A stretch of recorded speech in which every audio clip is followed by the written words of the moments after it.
भाजपा को बोलिए, यहाँ मोदी जी को भी ले आए, अमित शाह जी को भी ले आए, नड्डा जी को भी ले आए और तमाम बीजेपी के बड़े बड़े नेता को लाए ताकि ये इलाका थोड़ा मीडिया में हाईलाइट हो, लेकिन उनको यहाँ से नाकामी ही मिलेगी। जीतेगा तृणमूल कांग्रेस। अभी क्यों आ रहे हैं? हमेशा से आते, पहले से आते, इतने सालों में नहीं देखा गया। इलेक्शन आया तो परिजय पाखी की तरह, सीजनल बर्ड की तरह वो आ जाते हैं लोगों के बीच में, दंगा भड़काना, लोगों को भड़काना, रथ यात्रा करना, जितना स्टैंड रुपए पैसे के जोर में करना, लोगों के मुठभेद पैदा करना, भेदभाव पैदा करना, धर्म के नाम पर राजनीति करना। इसके अलावा बीजेपी पार्टी ने क्या दिया? क्या मोदी जी ने अपनी बात रखी कि 1 करोड़ नौजवानों को हर साल नौकरी मिलेगी? क्या बीजेपी का अपना कुछ यहाँ नहीं?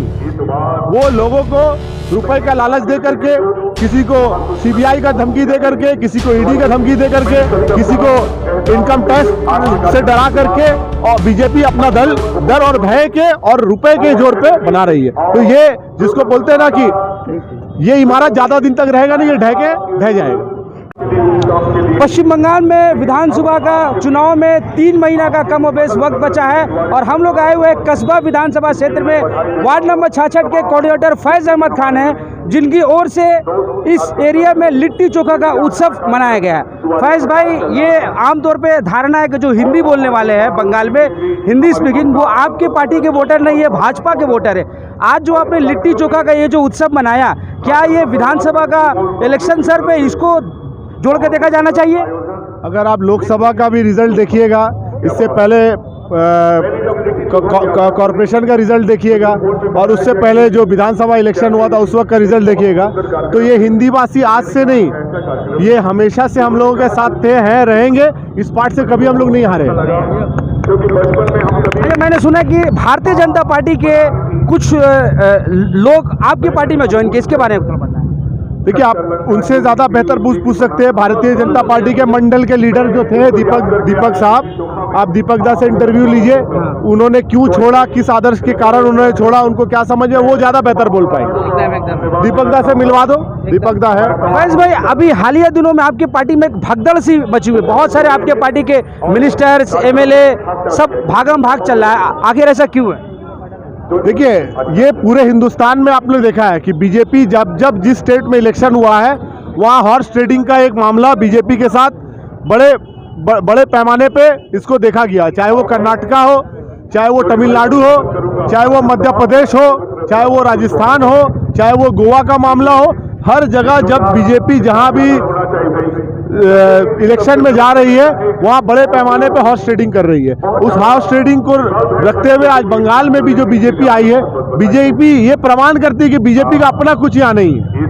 वो लोगों को रुपए का लालच दे करके, किसी को सीबीआई का धमकी दे करके, किसी को ईडी का धमकी दे करके, किसी को इनकम टैक्स से डरा करके, और बीजेपी अपना दल डर और भय के और रुपए के जोर पे बना रही है। तो ये जिसको बोलते हैं ना कि ये इमारत ज्यादा दिन तक रहेगा नहीं, ये ढह जाएगा। अमित शाह ने कुछ दिन पहले बोला कि हमारी पार्टी को इस बार बीजेपी को 200 से ज्यादा सीटें मिलेगा, क्या लगता है उनके बात में कितना दम है?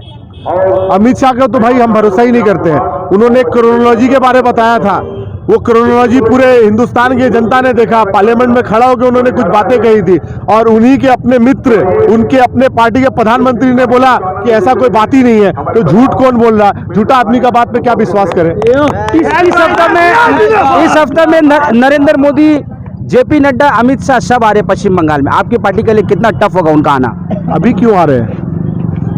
हमेशा से आते, पहले से आते, इतने सालों में नहीं देखा गया। इलेक्शन आया तो परिजय पाखी की तरह, सीजनल बर्ड की तरह वो आ जाते हैं लोगों के बीच में, दंगा भड़काना, लोगों को भड़काना, रथ यात्रा करना, जितना स्टैंड रुपए पैसे के जोर में करना, लोगों के बीच में मुठभेद पैदा करना, भेदभाव पैदा करना, धर्म के नाम पर राजनीति करना। इसके अलावा बीजेपी पार्टी ने क्या दिया? क्या मोदी जी ने अपनी बात रखी कि 1 करोड़ नौजवानों को हर साल नौकरी मिलेगी? क्या मोदी जी ने ये बात रखी कि गरीबों को जो है मैंने हर घर में जो उसको बोलते हैं योजना के तहत गैस मिलेगा? आज गैस का दाम 900 रुपए हो गया। मोदी जी ने कहा था सब्सिडी हटा दीजिए तो देश का भला होगा, आपका भला होगा। आज गैस का दाम 900 रुपए के करीब पहुंच गया है, जहां 350 रुपए में गैस मिलता था। जब 5 रुपया 6 रुपया गैस का दाम बढ़ता था, तेल का 1 रुपया 2 रुपया ग्राम बढ़ता था, तो उस वक्त की बीजेपी पार्टी देश में आंदोलन कर देती थी, पार्लियामेंट नहीं चलने देती थी। और आज 10-10 रुपए आज पेट्रोल का दाम बढ़ चुका है, गैस का दाम बढ़ चुका है। नौजवान बेकार है। डिमोनेटाइजेशन के टाइम में मोदी जी ने बड़ी बड़ी बातें की थी कि डिमोनेटाइजेशन होगा तो आतंकवादी हमला बंद हो जाएगा, लेकिन डिमोनेटाइजेशन के बाद ही हम लोगों ने पुलवामा देख लिया। डिमोनेटाइजेशन के बाद ही हम लोग देख रहे कि जम्मू कश्मीर में क्या हालात है। आज वहां पे किस तरह से आतंकवादी हमला बढ़ गया है, वहां सेना किस तरह से वहां तैनात की हुई है। तो आज ये पार्टी सिर्फ जो मीडिया के तहत बहुत लोगों ने कहा कि जुमलेबाजी की पार्टी है, जुमला छोड़ बेचने के अलावा और पूंजीपतियों को मदद करने के अलावा देश की गरीब जनता, देश की मिडिल क्लास और देश के नौजवानों के लिए अभी तक मोदी जी ने कुछ नहीं किया। असदुद्दीन अवैसी की पार्टी भी पश्चिम बंगाल में आ रही है, क्या उनके आने से आपकी पार्टी के मुस्लिम वोट बैंक में सेंध लगेगा? देखिए, उनको भी अधिकार है गणतंत्र में, जो डेमोक्रेसी में जब वो एक रजिस्टर्ड पॉलिटिकल पार्टी है, उनको भी अधिकार है अपनी बातों को जनता के सामने रखने का। आएंगे, जनता के सामने रखेंगे। बंगाल की जनता डिसाइड करेगी कि बंगाल की जनता किस आइडियोलॉजी पे बंगाल को आगे ले जाना चाहती है। फुरफुरा शरीफ के जो पीरजादा है अब्बास साहब, उनकी भी अपनी पार्टी बन गई, क्या लगता है उनके आने से क्या होगा?